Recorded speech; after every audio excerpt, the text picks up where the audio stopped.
You're listening to the Astromommy Daily Horoscope, a forecast that hopes to shine a light in the dark, helping us all see where we've been, where we are, and where we're going.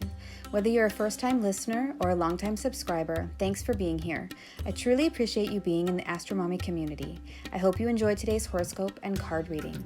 If you would like to support the Astromommy newsletter, there are several ways to do so. Subscribe on Substack, share it with a friend, schedule a reading, check out my family's Etsy shop, Metaphysical Flamingo, or just leave a tip. Without further ado, here is the Daily Horoscope.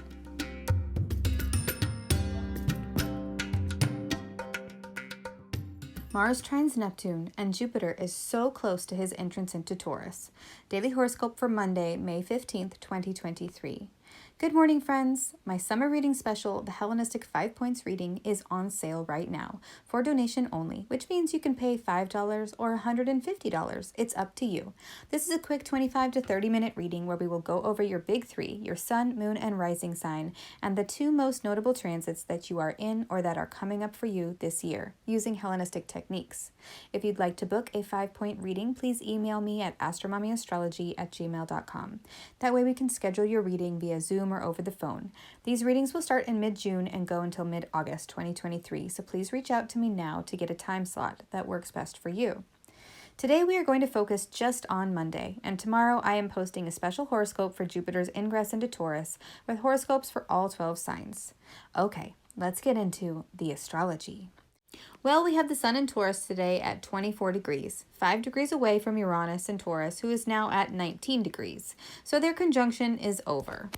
Saturn is at 6 degrees Pisces and is still within the 3-degree engagement range with Venus, who is at 8 degrees Cancer, so serious feelings about relationships, values, and money may still be in the air. Jupiter is now at 29 degrees Aries, 44 minutes, and is so close to his ingress into Taurus with only 14 minutes of arc to go. He will make his entrance into Taurus tomorrow at 1:19 p.m. Eastern Time. Mercury is now in direct motion, having finished his retrograde on Sunday. He is moving at a whopping 1 minute 59 seconds of arc per day. But things should start to go a bit more smoothly with less bumps in the road now that his retrograde is over. The moon, on Monday and Tuesday, is in Aries. She ingresses into Aries early Monday morning at 3:55 a.m. Eastern Time. The Aries moon is a good time to begin new projects, business ideas, or adventures. There could also be a sense of urgency, action, and competition in the air, especially since immediately upon her ingress into Aries, the moon will form a sextile to Pluto in Aquarius. So there could be a sudden urge to spill the beans about something, or you may get an idea that seems to come up from the depths that you really want to share. The Aries moon is independent, driven, and direct, and knows what she wants, when she wants it, and how she wants to get it, and if things get in her way, tempers could flare. So be aware of that for yourself and others during this time. The moon is also doing really well while she is in Aries because she is enjoying mutual reception between her host, Mars, and Mars is in her domicile of Cancer, so they are supporting each other. The moon is also being received by the exaltation ruler of Aries, which is the sun, and the sun, still in Taurus, is in the exaltation of the moon, so they are both offering supportive energies to each other. In ancient astrology, reception between planets was said to be very important. By mid-morning at 9:44 a.m. Eastern Time, Mars in Cancer will make a trine to Neptune in Pisces. Mars is the planet of war, strife, conflict, action, drive, and libido. Neptune is the planet that is associated with dissolving boundaries, fog, nebulousness, chaos, music, artistic pursuits, and spirituality.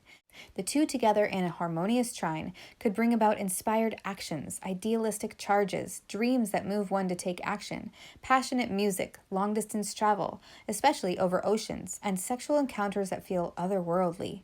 This energy started to build at the end of last week and will begin to dissipate when Mars makes his entrance into Leo on May 20th, 2023. After Mars and Neptune perfect their trine, the moon forms a quincunx to the south node in Scorpio and a semi-square to Uranus in Taurus. This transit combination could represent some sort of separation or change that is abrupt and a bit shocking, but really we knew it was coming. It's like when you're about to dive into a pool and you know that the first moment that your body hits the water will be a little shock to your system, but really it's not that big a deal because you expected it. In the evening on Monday, the moon in Aries will form a square to Venus in Cancer and a semi-square to the sun in Taurus. The moon square Venus could represent some tensions in love, a difference coming about in a relationship, or just a disharmonious feeling in regard to your relationships, values, and money. But it's not as bad as it could be because Venus is in Cancer, the domicile of the moon, and so this mitigates the challenges of the square energy a bit. The sun and the moon in a semi-square represents another tense moment when it seems like our circumstances are at odds with our goals. Again, there is a mutual reception between the moon in Aries, the sun's exaltation, and the sun in Taurus, the exaltation of the moon. So it's almost like even though this is a tense moment and delays are common with the semi-square, there is still a lot of support between the two planets. So the semi-square could function a bit more kindly and actually offer up an opportunity or a compromise. Let's move on to the card for the day. What is the guidance for today? 7 of Pentacles, reversed. On this card, we see a man holding his garden hoe across his shoulders and looking down at his abundant crop. 7 Pentacles adorn the vegetation. He looks tired and exhausted, for he has worked so hard that he must hold up his tool with his own back. The wind blows his sandy-colored hair, indicating future change. The 7 of Pentacles is about investing in something for the long term and working hard to make your plans happen. It requires diligence, perseverance, and often sweat and tears.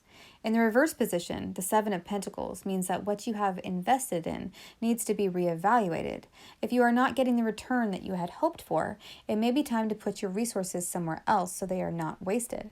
You've been pouring in your blood, sweat, and tears into something, and it's just not producing what you'd like. This card is telling you it's time to make some changes or scrap the whole project altogether. You probably already are aware of what this is referring to and have seen the signs for some time now.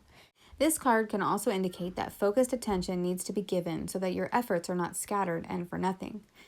In a relationship, this may mean you've been working really hard, planting and caring for your relationship, and this card indicates worry that it will all be taken away.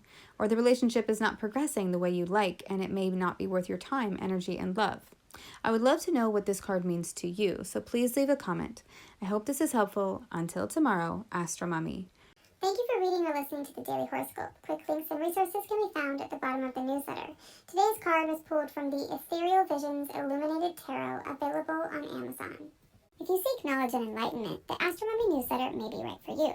Side effects of reading or listening to the Astronomy newsletter are common and include joy, jubilation, delight, happiness, gratitude, love, triumph, feeling in tune with the universe, experiencing deep insights, reflections, and contemplations, a lightened soul, a lighter step, feeling awake when others are asleep, illuminated, enlightened, having spiritual experiences, noticing repeating numbers, animals in nature, or songs on the radio that speak to you, getting vibes, clairvoyance, clairaudience, and clairsmelliance, feeling like you know secret language, biophilia, crying tears of joy, emotional literacy, feeling lively, stable, exalted, having an auric glow, or feeling like you woke up on the right side of the bed have all been reported. If you purchase anything through the affiliate links that I provide in the newsletters, I will make a very small commission. Thanks for listening.